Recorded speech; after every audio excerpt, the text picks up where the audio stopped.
आज हम पढ़ने वाले हैं एक बहुत ही इंटरेस्टिंग और mysterious chapter, who ate the sun. क्या आपने कभी सोचा है कि पुराने समय में जब लोग साइंस नहीं जानते थे, तब वे सूर्य ग्रहण को कैसे समझते थे? जब अचानक दिन के समय सूरज गायब होने लगा, तो लोगों को कैसा लगता होगा? उन्हें लगता था कि कोई राक्षस सूरज को खा रहा है, कोई ड्रैगन उसे निगल रहा है, या फिर आसमान में कोई भयानक शक्ति काम कर रही है। इस चैप्टर में हम जानेंगे मिथ क्या होती है, अलग अलग देशों की अमेजिंग कहानियाँ, और कैसे लोगों ने अपनी इमेजिनेशन से इन रहस्यमय घटनाओं को समझा।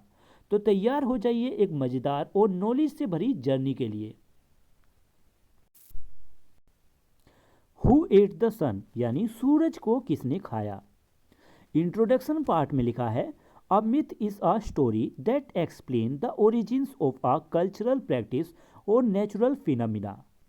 मिथ यानी पौराणिक कहानियाँ, कल्चरल प्रैक्टिस यानी किसी संस्कृति की परंपरा, और नेचुरल फिनोमिना यानी प्राकृतिक घटना। मतलब मिथ एक ऐसी कहानी होती है जो किसी परंपरा या किसी प्राकृतिक घटना की शुरुआत को समझाती है। For example, almost all creatures across the world have a creation myth concerning the origin of the world or how the world came to exist. Creation myth यानी सृष्टि की कहानी, कंसर्निंग यानी किसी के बारे में, केम टू एग्जिस्ट यानी अस्तित्व में आई। यहाँ लिखा है कि एग्जाम्पल के लिए दुनिया की लगभग हर कल्चर में एक क्रिएशन मिथ होती है जो बताती है कि दुनिया कैसे बनी या कैसे अस्तित्व में आई।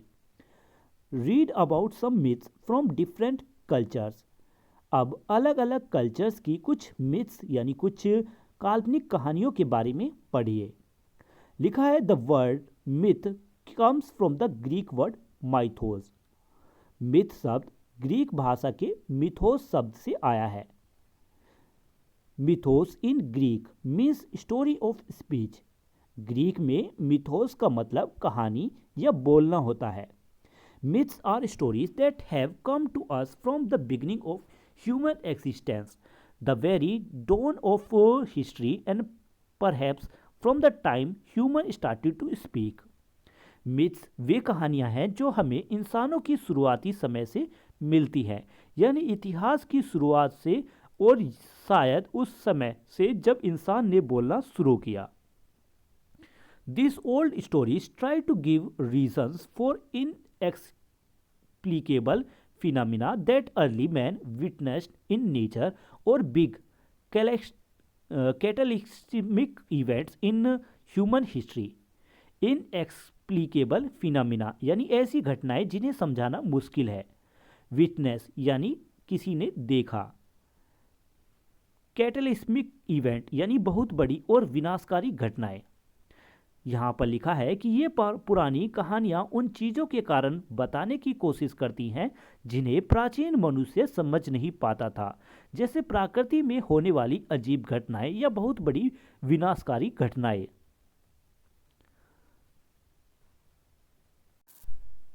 Every culture in the world has its own myths that are passed on from generation to generation.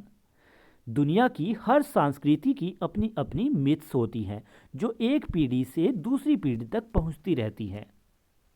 Myths are far older than legends और फोकटेल्स और फेबल्स। लेजेंड का मतलब है वीरों की कहानियाँ, फोकटेल्स यानी लोक कथाएं, और फेबल्स का अर्थ होता है नैतिक कहानियाँ। मतलब मिथ्स, लेजेंड्स, फोकटेल्स और फेबल्स से भी बहुत ज़्यादा पुरानी होती हैं। The earliest myths we know of are those that describe the creation of the universe, of man, animals, and spirit, and tell us the origin of the gods.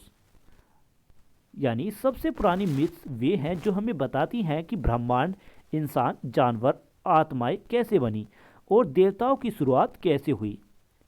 Today with the growing influence of rational scientific views of the world, कि लेकिन आज के समय में जब दुनिया में तर्क विज्ञान का प्रभाव बढ़ रहा है, When we use the word myth, we often means something that isn't true, something made up to deceive other.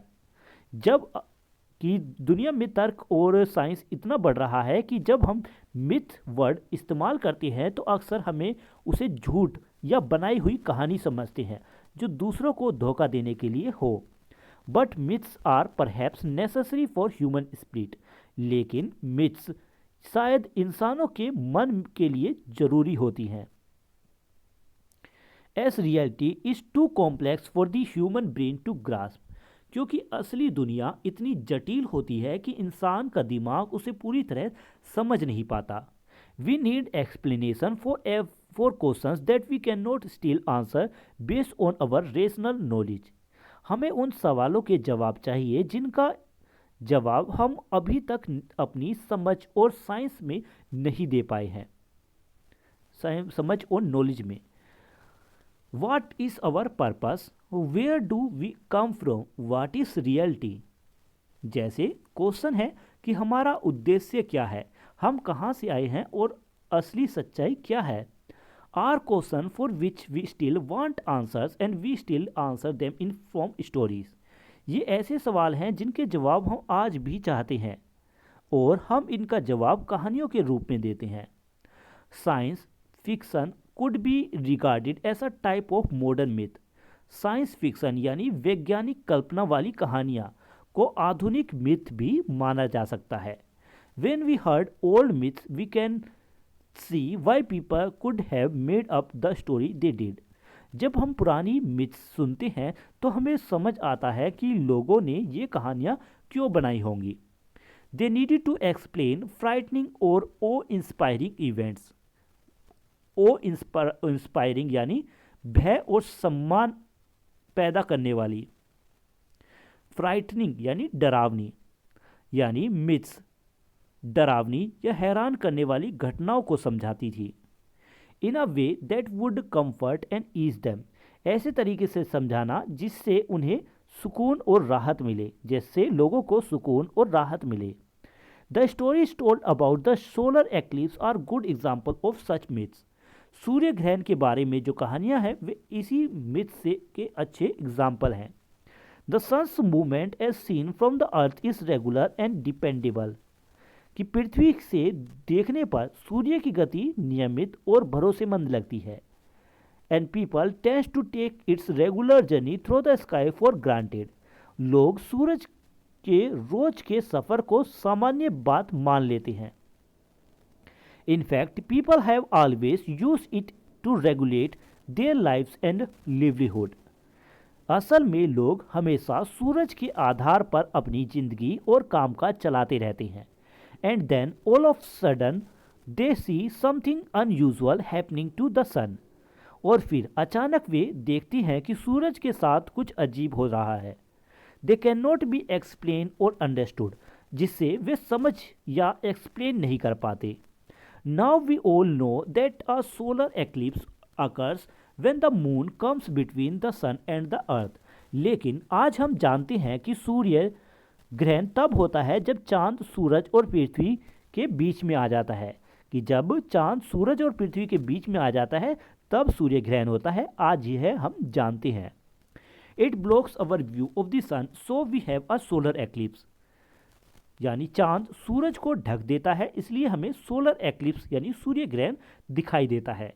If someone does not know what a solar eclipse is, अगर किसी को सोलर एक्लिप्स के बारे में नहीं पता हो, it's a natural for them to be frighten to see the sun being eaten up, तो उनके लिए यह देखना डरावना होगा कि कैसे सूरज कोई जैसे कि सूरज कोई खा रहा हो, सूरज को कोई खा रहा हो। Bite by bite right in the middle of a perfectly ordinary day, धीरे धीरे बाइट बाय बाइट यानी एक एक टुकड़ा करके एक सामान्य दिन के बीच में लगे कि जैसे कोई उसे खा रहा है। And then equally suddenly it comes back, और फिर उतना ही अचानक सूरज वापस आ जाता है। मतलब धीरे धीरे करके वो आसमान में से गायब हो जाता है और अचानक ही वह सूरज फिर से वापस दिखाई देने लगता है। Chunk by small chunk till it shining over the world once more, कि थोड़ा थोड़ा करके अब जब तक वह फिर से पूरी तरह चमकने ही नहीं लगता, लोगों को विश्वास नहीं होता। It looks remarkably like someone ate up the sun for a while. उसे देखने पर ऐसा लगता है कि जैसे किसी ने कुछ समय के लिए सूरज को खा लिया था। In fact, the earliest word for eclipse in Chinese means to eat. असल में चाइनीज भाषा में एक्लिप्स के लिए जो पुराना शब्द सिही है, उसका मतलब खाना होता है। And most myth about the solar eclipse are stories of various creatures and demons devouring the sun in the sky. Devouring मतलब निगल जाना, डेमन्स यानी राक्षस। मतलब ज़्यादातर मिथ्स में बताया गया है कि अलग अलग जीव या राक्षस आकाश में सूरज को खा जाते हैं। The Vikings saw a pair of sky wolves chasing the sun on the moon.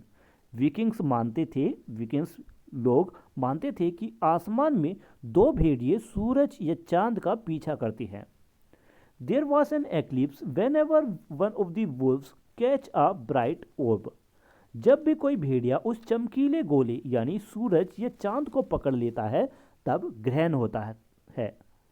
Vietnam की एक कहानी, in the story from Vietnam a frog और अ टोड ईट्स द मून और द सन, कि वियतनाम की एक कहानी में मेंढक या फिर टोड सूरज या चांद को खा जाता है। The Korean thoughts wild dogs chase the sun across the sky and eat it. Korea में लोग मानते थे कि जंगली कुत्ते सूरज का पीछा करते हैं और उसे खा जाते हैं। In our country the story is told of the demon Rahu. हमारे देश में एक कहानी है राक्षस राहु की, who discussed himself as a god in order to steal a taste of amrit. Disgust यानी भेष बदलना, अमृत यानी अमर कर देने वाला एक रस। कि हमारे देश में भी एक कहानी है राक्षस राहु की, जिसने देवता का भेष बनाकर अमृत चखने की कोशिश की। It was churn out of this ocean, कि यह अमृत समुद्र के मंथन से निकला था। The sun and the moon so what he was up to and reported him to lord Vishnu. यानी सूरज और चांद ने राहु को देख लिया कि राहु क्या कर रहा है, और उन्होंने भगवान विष्णु को इस बारे में बता दिया। Vishnu sliced off Rahu's head before the amrit could slide down his throat. भगवान विष्णु ने अमृत उसके गले से नीचे जाने से पहले ही राहु का सिर काट दिया। As a result the head turn immortal but the body died. इसका परिणाम यह हुआ कि उसका सिर अमर तो हो गया, लेकिन शरीर मर गया। The demon Rahu's head continued to move through the sky, chasing the sun and the moon in anger. राक्षस राहु का सिर आज भी आकाश में घूमता रहता है और गुस्से से सूरज और चांद का पीछा करता है। Every now and then he catch them and swallow them to cause an eclipse. कि कभी कभी वह उन्हें पकड़ लेता है और निकल जाता है, जिससे एक्लिप्स होता है। But as he has no throat, the sun and the moon fall out every time and the eclipse get over. लेकिन क्योंकि उसका गला नहीं है, इसलिए सूरज और चांद हर बार निकल जाते हैं और ग्रहण खत्म हो जाता है। The Chinese too believe that an invisible dragon ate up the sun. चीन में भी लोग मानते थे कि एक अदृश्य ड्रैगन सूरज को खा जाता है। So they made a huge commotion to frighten away the dragon. Commotion यानी शोर शराबा। इसलिए चाइनीज लोग ड्रैगन को भगाने के लिए बहुत शोर मचाते थे। They had drummers beaten drums and archery shooting arrows into the sky. वे लोग ढाल बजाते थे और तीर चलाते थे आसमान की ओर। One Chinese emperor had no drummer ready and no archers waiting to shoot arrow during an eclipse. एक चीनी राजा के पास ग्रहण के समय ना तो ढोल बजाने वाले तैयार थे और ना ही तीर चलाने वाले। Because the royal astronomers Hsi और Ho had failed to predict an eclipse, क्योंकि राज ज्योतिषी हसी और हो, ये नाम है, ग्रहण का अनुमान लगा नहीं पाए थे। The emperor was so angry that he order that the two astronomer be punish. राजा इतना गुस्सा हुआ कि उसने उन दोनों राज ज्योतिषी को सजा देने का आदेश दिया। The people of Japan, on the other hand, believe that poison dripping from the skies during an eclipse. Japan के लोग मानते थे कि ग्रहण के समय आसमान से जहर टपकता है। So they took care to keep all their wells covered. इसलिए वे अपने सभी कुओं को ढक कर रखते थे। The Batammaliba people from Benin and Togo in West Africa have a different and interesting belief about eclipse. मतलब पश्चिमी अफ्रीका में बेनिन और टोंगो के बतमबलिबा लोगों की ग्रहण के बारे में अलग और दिलचस्प मान्यता है। Their myths tells the story of a fight between the sun and the moon during an eclipse. उनकी कहानी के अनुसार ग्रहण के समय सूरज और चांद के बीच लड़ाई होती है। The people encourage the sun and the moon to stop fighting. और लोग सूरज और चांद को लड़ाई रोकने के लिए प्रेरित करते हैं। To this they see eclipse as a time of coming together and resolve old feuds. आज भी वे ग्रहण को एक ऐसा समय मानते हैं जब लोग एक साथ आते हैं और पुराने झगड़े खत्म करते हैं। Interestingly, there is a similar real life story about an eclipse on 28 May 585 BC। की दिलचस्प बात यह है कि 28 मई 585 BC को एक ऐसा ही वास्तविक घटना हुई थी। The armies of the Lydians and Medes had been at war for a long time. यानी लाइडियंस और मेडीज की सेना लंबे समय से युद्ध कर रही थी। When suddenly the day turned into night, तभी अचानक दिन रात में बदल गया, यानी वहां पर ग्रहण हो गया। The two armies were so stunned that they declared peace and the fighting stopped at once. दोनों सेनाएं इतनी हैरान हो गई कि उन्होंने तुरंत शांति कर ली और लड़ाई बंद हो गई।